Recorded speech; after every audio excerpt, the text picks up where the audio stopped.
há 12 anos com a minha tia louvando esse hino, porque realmente o Senhor Jesus, Ele pagou um alto preço por nós. E por mais que nós tentamos e leiamos a Bíblia e tentamos compreender a dimensão, a imensidão deste amor, nós nunca vamos conseguir mensurar quão grande foi o sacrifício do Senhor Jesus pelas nossas vidas. Só temos que ser gratos e entregar cada dia mais o nosso coração a Ele. Amém? Glória a Deus. Consagradas a diaconisas, eu convido à frente a congregação de Serrinha, a irmã Clênia Cristina Silva de Castro. A congregação de Vila União, convido a irmã Maria de Fátima Celestino Mendes Albuquerque. Glória a Deus. Da congregação de Itaoca, a irmã Maria Ivanise Paiva de Santana.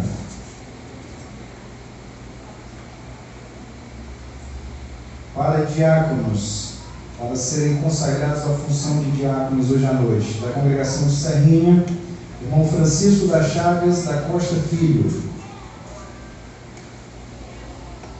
Da congregação de Vila União, irmão Ulisses dos Santos Araújo.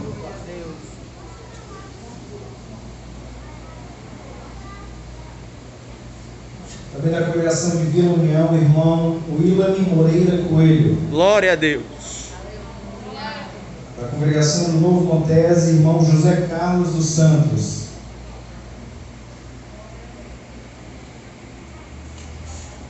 E do setor de número 2, irmão Sebastião Lúcio Freitas de Souza.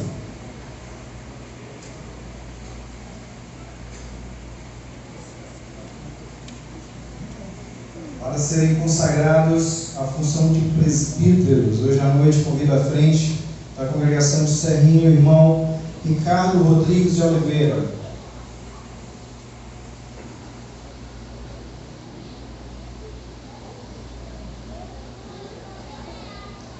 Também da congregação de Serrinha, o irmão Danilo Gomes Brasil.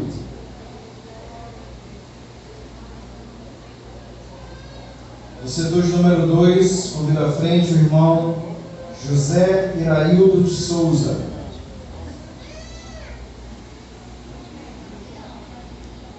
Também para a função de presbítero, do setor de número 2, irmão Tarcísio Jerônimo do Nascimento. E por fim, também do setor 2, para a função de presbítero, irmão Francisco Alex da Cruz Gomes.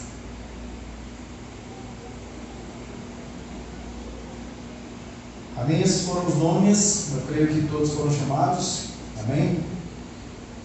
Esses foram os nomes que foram apresentados hoje à noite para serem consagrados a diáconos, diaconisas e presbíteros. Amém? Amém. Antes de devolver o trabalho aqui para o pastor Tini, eu queria aqui ler um texto com os irmãos ainda diante da igreja.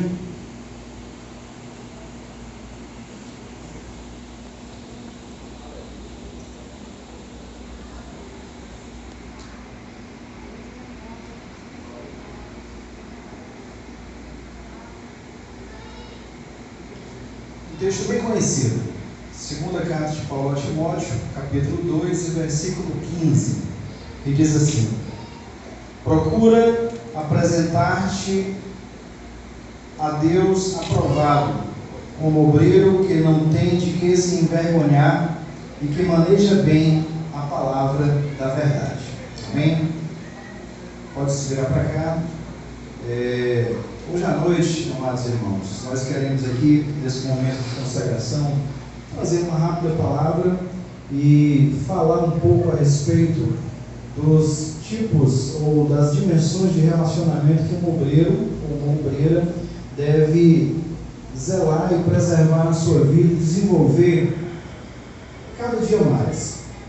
A Bíblia Sagrada ela é muito clara, ela é muito objetiva quando ela fala para obreiros, e Paulo ele tem sempre uma palavra bem clara e bem objetiva quando ele se direciona a orientar Timóteo, Tito, e também nas suas cartas nós vemos ele trazer algumas orientações que falam a respeito do ministério, a respeito do chamado de Deus para a vida daqueles que são comissionados a fazer uma obra mais específica dentro da casa do Senhor, dentro do contexto que diz respeito à igreja do Senhor. E quando ele escreve a Timóteo, ele, na sua segunda carta, ele faz exatamente isso. Ele traz orientações para Timóteo a respeito de várias áreas da sua vida. E quando ele chega aqui no capítulo de número 2, ele fala especificamente nesse versículo a respeito dos relacionamentos que Timóteo deveria zelar, deveria preservar e deveria desenvolver na sua vida para que ele pudesse ser um bom obreiro, alguém que pudesse ser aprovado no ministério. E ele começa falando a respeito do relacionamento que Timóteo, como obreiro, deveria desenvolver a respeito do seu relacionamento com Deus.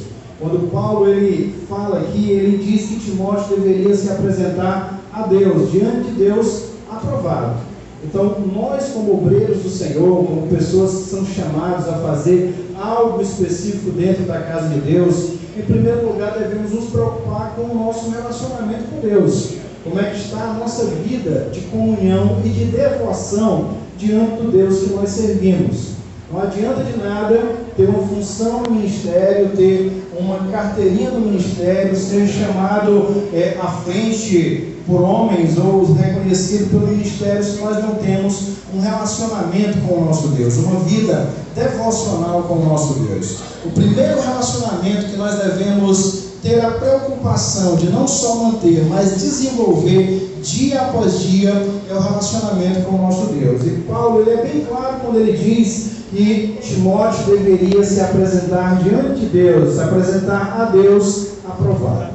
E não tem como esconder nada de Deus, não tem como achar que Deus não está vendo a nossa vida em particular, a nossa vida no nosso dia a dia, no nosso viver diário, onde nós estamos distante dos holofotes ou distante do olhar das pessoas que estão ao nosso redor, porque de Deus nada nós podemos esconder.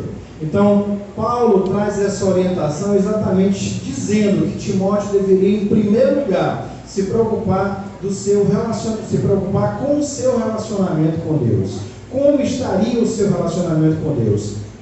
A sua vida de oração, a sua vida de consagração diante de Deus, a sua vida de comunhão com esse Deus que ele chamou. Então, Paulo fala, em primeiro lugar, sobre o relacionamento do obreiro com Deus. Mas ele diz também que o obreiro ele deve se preocupar como está o seu relacionamento diante da sociedade, diante das outras pessoas. E ele continua e fala o seguinte, que esse obreiro deveria se apresentar a Deus aprovado, mas também como alguém que não tem de que se envergonhar.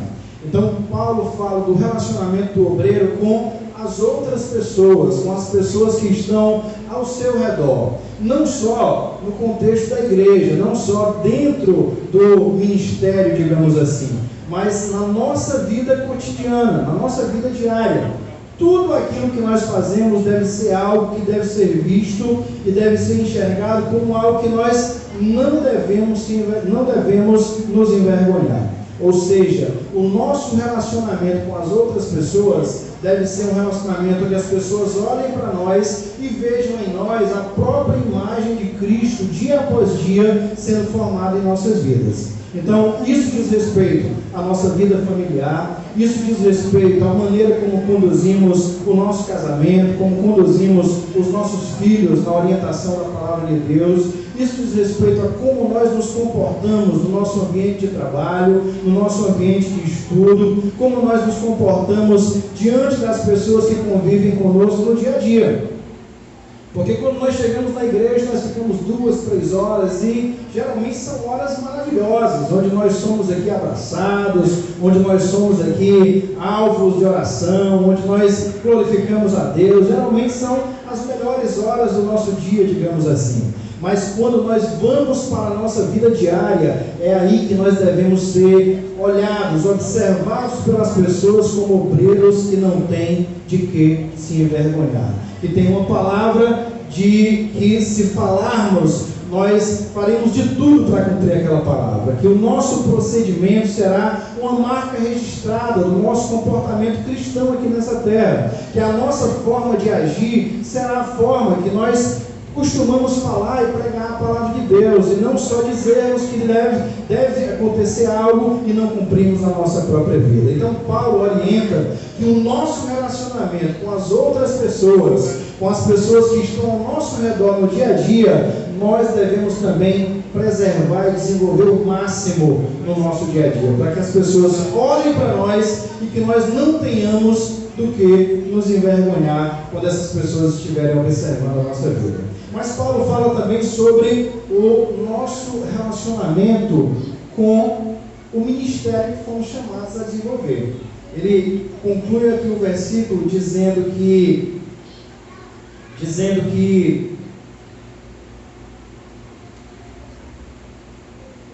o obreiro, que Timóteo, ele deveria manejar bem a palavra da verdade, deveria estar inteirado da palavra que ele manuseava no seu dia a dia. Timóteo era um jovem obreiro que foi chamado a ensinar a palavra de Deus, então ele deveria não só ouvir aquela palavra, mas ele deveria se debruçar sobre aquela palavra para conhecer aquela palavra o máximo possível, para que ele pudesse não só cumprir na sua própria vida, mas que pudesse também ensinar para outras pessoas. Ele deveria manejar bem a palavra da verdade. E esse manejar fala exatamente sobre esse cumprimento da palavra na vida do cristão, na vida do obreiro, mas também fala da maneira como esse obreiro ensina a palavra de Deus. De maneira nenhuma nós podemos ser obreiros ou obreiras que não conhecem a palavra do Senhor. É claro que alguns são chamados de uma maneira mais específica para ensinar a palavra, são chamados para serem mestres na igreja do Senhor, mas todos nós somos chamados a manejar bem a palavra do Senhor. E esse manejo fala da maneira, primeiro, como nós nos comportamos em relação a essa palavra, no cumprimento dela no nosso dia a dia. Quando as pessoas olham para nós e veem em nós o cumprimento dessa palavra, veem em nós essa palavra sendo cumprida em todos os atos e em todas as expressões do nosso dia a dia, mas também todas as vezes que nós tivermos a oportunidade, nós temos que falar essa palavra a outras pessoas. Muitas vezes nós não vamos ser pessoas que são afinadas com a teologia, digamos assim, com profundidade em relação a determinados assuntos da palavra de Deus, mas nós conhecemos sobre a obra de Jesus Cristo. Nós estamos hoje aqui celebrando esse momento, a salvação em nossas vidas, e esse manejar fala exatamente sobre isso, de nós não perdermos a oportunidade de falar daquilo que a palavra de Deus ela traz ao conhecimento das nossas vidas, ao conhecimento dos nossos corações. Devemos não perder essa oportunidade. Então, para que nós sejamos esses bons obreiros, boas obreiras, que manejam bem a palavra do Senhor, não podemos abrir mão do culto de doutrina, não podemos abrir mão da escola bíblica dominical, não podemos abrir mão das boas conversas a respeito da palavra de Deus. Hoje nós vemos uma situação voltada para a superficialidade no que diz respeito à palavra, porque muitos estão preocupados com coisas supérfluas mesmo do dia a dia, coisas que não trazem uma edificação. Mas quando nós nos voltamos para não só conhecermos, mas praticarmos a palavra de Deus e manejarmos bem essa palavra na nossa própria vida, as pessoas não só vão olhar para nós, ver em nós essa palavra acontecendo no nosso dia a dia, mas elas vão ter sede de conhecer o dono dessa palavra, aquele que revelou essa palavra. E nós devemos sempre ter algo para falar a respeito da palavra de Deus, a respeito de Jesus Cristo, a respeito da salvação. Um diácono, uma diaconisa que é chamado muitas vezes para manter a ordem, para ajudar na manutenção do culto, para ajudar na organização do culto, ele faz isso muitas vezes por intermédio do seu serviço, quando ele tem o desejo de servir a Deus e a igreja. Essa palavra é revelada e manifestada na sua vida, no seu dia a dia. É tão bom quando nós somos vistos como essas pessoas que servem a igreja, Estava conversando hoje com o pastor Chimi, e ele relatava sobre um irmão lá da cidade de Russa, da Regional 11, que toda vez que a gente foi lá, aquele irmão estava servindo a igreja, com o prazer de fazer algo para que as pessoas pudessem estar bem acomodadas, para que as pessoas pudessem estar bem instruídas onde elas deveriam estar no culto. E aquele irmão manifesta o ministério que ele foi chamado, manifesta a palavra de Deus em sua vida. Então, nós que somos chamados a fazer algo de específico dentro da casa de Deus, dentro do corpo de Cristo, não podemos abrir mão da palavra do Senhor, daquilo que revela o próprio Deus no nosso dia a dia. Então, que nós possamos, de maneira específica, maneira mais especial, que cada obreiro que foi chamado hoje aqui para se apresentar na igreja consagrada, que nós possamos desenvolver cada vez mais estes tipos de relacionamento com o nosso Deus, relacionamento com as pessoas que estão ao nosso redor, e relacionamento com a palavra de Deus, com o ministério, com o chamado de Deus em nossas vidas, porque assim, se nós fizermos, nós com certeza seremos aprovados pelo Senhor e serviremos bem a igreja de Cristo. Que Deus abençoe a todos em nome de Jesus. Amém, irmãos. Meus amados, pedir pelo menos os homens para se ajoelhar, as irmãs para permanecerem em pé. E eu gostaria de convidar alguns pastores para descer também e colocar as mãos sobre os nossos amados irmãos. Vamos colocarmos em pé, amados. Alguns pastores desçam ali. E eu quero lembrar também, fazer um convite aqui aos pastores de setor. Sexta-feira é a nossa doutrina. E foi feito um acordo. E toda sexta-feira, nós, os pastores de setor, trazemos 5 obreiros conosco. E nós gostaríamos que sexta-feira os irmãos fizessem isso. Nossos pastores venham e tragam consigo 5 obreiros para participar do culto de doutrina, aprender cada dia mais da palavra do Senhor. Amém? Então, os irmãos, sexta-feira, venham aqui e tragam consigo alguém. Nós vamos convidar, irmãos, nós daqui vamos estender as nossas mãos, e os irmãos já estão aí fazendo trabalho, e o pastor Miqueias vai orar nesse momento, apresentando os nossos irmãos ao Senhor, nosso Deus. Glória a Deus. Querido Deus, Pai de nosso Senhor Jesus Cristo, aqui está, Senhor, teus servos, que foram, Senhor Deus, indicados pelos seus pastores, apontados por eles, mas na tua presciência, certamente a escolha já havia sido feita, e eles já vinham, Senhor, também desenvolvendo os seus trabalhos, a sua aptidão na obra do Senhor, naquilo que o Senhor comissionou. E a igreja desta noite, Senhor, vem ratificar, vem afirmar publicamente, Senhor, a chamada para diácono, diaconisa e presbítero, Senhor, através da unção e ministração dos servos do Senhor e da declaração do nosso pastor que virá sobre eles. Nós, como igreja do Senhor, oramos sobre os teus filhos e apresentamos ele a tua obra, Senhor, porque a tua palavra diz, Senhor, que poucos são os ceifeiros. Senhor, levanta, Senhor, cada dia mais homens e mulheres que se empenhem nesta obra e assim faça aquilo que o Senhor Deus deseja que a igreja realize. Nós, como igreja, Senhor, oramos pelos teus filhos em nome de Jesus. O amor de Deus, nosso Pai, a graça e a paz de nosso Senhor e Salvador Jesus Cristo, a união e as consolações e o poder do Espírito Santo seja conosco, com todo o povo de Deus, hoje para todos sempre, e todos digam amém. Eu falei só pedir aqui aos irmãos que tem carro aqui na frente, os irmãos saiam logo para